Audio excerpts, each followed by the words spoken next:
هخليك تقدر تغير باسورد الواي فاي وتعمل اخفاء لشبكه الواي فاي وتغير اسم شبكه الواي فاي. طبعا الراوتر اللي احنا بنتكلم عنه راوتر موديل اتش 168 ان. يعني لو حضرتك عندك الموديل بتاع الراوتر اتش 168 ان سواء في شركه اورنج، فودافون، اتصالات، وي، فهو الشرح. ما تقلقش خالص عشان موديل الراوتر اتش 168 ان فبيكون السيستم واحد. تمام. وملحوظه برضو يا شباب، ولو حضرتك برضو عندك راوتر اتش 188 اي فهو برضه الشرح ليك. هتقول لي ازاي؟ يعني انت حضرتك بتتكلم عن اتش 168 ان، ازاي تتكلم عن اتش 188 اي؟ ما هو حضرتك اتش 168 ان هو اتش 188 اي، ولكن بيختلف في الموديل بتاعه. يعني اللي انا عايز اوصله لك اتش 168 ان هو اتش 188 اي كسيستم. تمام. ولكن الاتش 188 اي يختلف ان ده بيبث شبكتين، شبكه 2.4 وشبكه الجيجا هرتز وال 5 جيجا هرتز. ولكن الراوتر اللي انا بتكلم عنه النهارده اتش 168 ان ده بيبث شبكه واحده. ولكن لو فتحت الاتش 188 اي وفتحت الاتش 168 ان هتلاقي السيستم واحد، ولكن اتش 188 مميز بانه بيبث شبكتين، يعني في شبكه اضافيه ال 5 جيجا هرتز. ولكن كمل معايا الفيديو واتفرج بنفسك. لو انت عندك الراوتر ده اتش 188 اي او عندك الراوتر ده اتش 168 ان فكمل معايا الفيديو وصدقني هتطلع مستفاد، وصدقني هتعمل الاعدادات سواء اتش 168 ان او اتش 188 اي. السيستم واحد زي ما قلنا كده. بيختلف من ايه؟ بيختلف من ان اتش 188 اي في شبكتين، بيبث شبكتين 2.4 و5 جيجا هرتز، انما انا عندي انا في الراوتر ده بيبث شبكه واحده اللي هي ايه 2.4. تمام. يلا كمل معايا الفيديو للنهايه.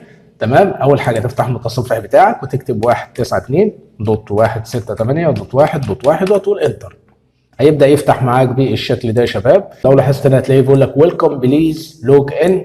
تمام. اتش 168 ان، اتش 168 ان. تمام. وبرده لو اتش 188 اي كمل مع الفيديو برده وصدقني هتعمل نفس الخطوات. هنيجي هنا طبعا بيطلب مني يوزر نيم وباسورد. اليوزر نيم والباسورد هتلاقيهم عندك في ظهر الراوتر، هنكتبهم ونرجع لكم تاني. ورجعنا لكم تاني يا شباب بعد ما كتبت اليوزر نيم والباسورد اللي هم في ظهر الراوتر. هنبدا نقول لوج ان. هيبدا يفتح معايا بالشكل ده يا شباب. طبعا الراوتر ده زي ما قلنا موديل اتش 168 ان. تمام. وبرده لو فتحت الاتش 188 اي هتلاقي نفس الواجهه، نفس السيستم، نفس الشكل، نفس الخطوات اللي احنا هنعملها في اتش 168 ان هي هتعملها في اتش 188 اي. تمام. اول حاجه نختار حاجه اسمها لوكال نتورك، بعد كده نختار حاجه اسمها دبليو لان، بعد كده نختار حاجه اسمها دبليو لان اس اس اي دي كونفجريشن، هنضغط عليها. هتلاقي طبعا ظهر معايا الشبكات بالشكل ده. تمام يا شباب. لو لاحظت هنا هتلاقي عندي دبليو لان 2.4. لو انت اتش 188 ايه هتلاقي عندك دبليو لان 2.4 ودبليو لان 5 جيجا هرتز. تمام. انا بالنسبه لي فتح معايا 4 شبكات زي ما انتم شايفين عشان انا اتش 168 ان. لو حضرتك اتش 188 ايه فهتلاقي فتح معاك 8 شبكات. تمام. طيب انا بالنسبه لي هبدا اختار اي شبكه من الشبكات دي هعمل عليها الاعدادات. وليكن هختار اس اس اي دي 4، اس اس اي دي 4 اللي هي رقم 4 اللي هي الفور دي. هبدا اعمل عليها اون عشان افعل الشبكه بتاعتي عادي وهبدا اضغط عليها. هاجي هنا عند اس اس اي دي نيم هبدا اكتب ايه اسم الشبكه وليكن اخليه عمرو. تمام كده انا غيرت اسم الشبكه بتاعتي، خليتها بقت اسم الشبكه بتاعتي اسمها عمرو. طيب هنا نيجي عند اس اس اي دي هايت. ايه هي اس اس اي دي هايت؟ طول ما بتحدد على اوف كده اعرف ان شبكتك ظاهره لاي جهاز بلوت واي فاي. طب انا عايز اعمل اخفاء لشبكه الواي فاي، هبدا اضغط على اون يبقى انا كده عملت اخفاء لشبكه الواي فاي. بعد كده هبدا اضغط على اخر خيار من الخيارات ديت. تمام زي ما انتم شايفين عشان يبدا يعمل لي امان او يبدا يعمل لي حمايه ويبدا يشغل لي تليفونات جديده مع تليفونات قديمه. تمام. هنيجي عند اخر حاجه هنا. تمام. هنبدا نكتب الباسورد. طيب انا كتبت الباسورد ومش عارف انا كتبت الباسورد ايه. كل اللي عليك هتبدا تضغط على شو باسورد هيبدا يظهر الباسورد اللي انت كتبته. ممكن تيجي عند الباسورد هنا وتكتب مثلا عمرو. تمام 87 حرف الاي كابيتال شباك حرف الكيو سمول. تمام.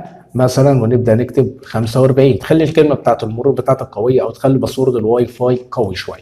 تمام. طيب بعد ما عملت الخطوات دي كلها هبدا اضغط على ابلاي، فهتلاقي كده دلوقتي حفظ معايا البيانات بكل سهوله. يبقى انا كده عند اول خيار اس اس اي دي نيم خاص باسم الشبكه، عايز تغير اسم الشبكه براحتك. اس اس اي دي هايد دي خاص باخفاء الشبكه، لو حابب تغير، لو حابب تخفي الشبكه بتاعتك.